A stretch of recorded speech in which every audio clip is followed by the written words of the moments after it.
শারদীয় দুর্গাপুজোর মধ্যে হাতে গোনা কয়েকদিন বাকি, ফলে মা দুর্গার আগমনের প্রস্তুতিতে ব্যস্ততা বাড়ছে ছোট থেকে বড় সকলেরই।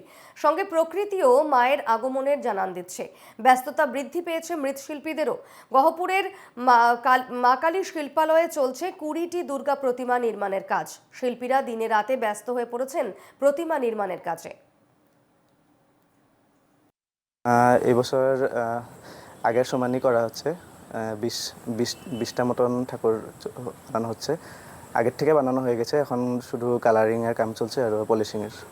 হ্যাঁ, আগের থেকে দাম দাম যেহেতু মানে মূল্য বৃদ্ধি হয় এসের সব জিনিসেরই, সব সামগ্রী যেগুলো যেগুলো দরকার হয় সব কিছুরই মূল্য বৃদ্ধি হয়। সেই হিসাবে দাম অল্প অল্প বাড়াতে হয়। এখন বর্তমান 5জন মতো কারিগর আছে। কোন কোন ঠাইলে যাবে? আমাদের ঠাকুর এখান থেকে বিহালি, হেলেম আর এদিকে ইটানগর, অরুণাচল ইটানগর পর্যন্ত যায়। গহপুর কমপ্লিট, গহপুরে আমাদের ঠাকুরই না হয় সবাই। আমাদের এখানে সব রকমেরই ঠাকুর হয়, সব রকমের হাইট, সব ধরনের স্টাইলে করা হয়। টানা চোখের থেকে করে সাবেকি প্রতিমা, কেউ যদি থিমের চায় থিমেরও বানানো হয়। এখানে তোমরা দেখতে পারবে সব রকমের ঠাকুরই আছে। কিমান দামৰ পৰা আছে স্টার্টিং?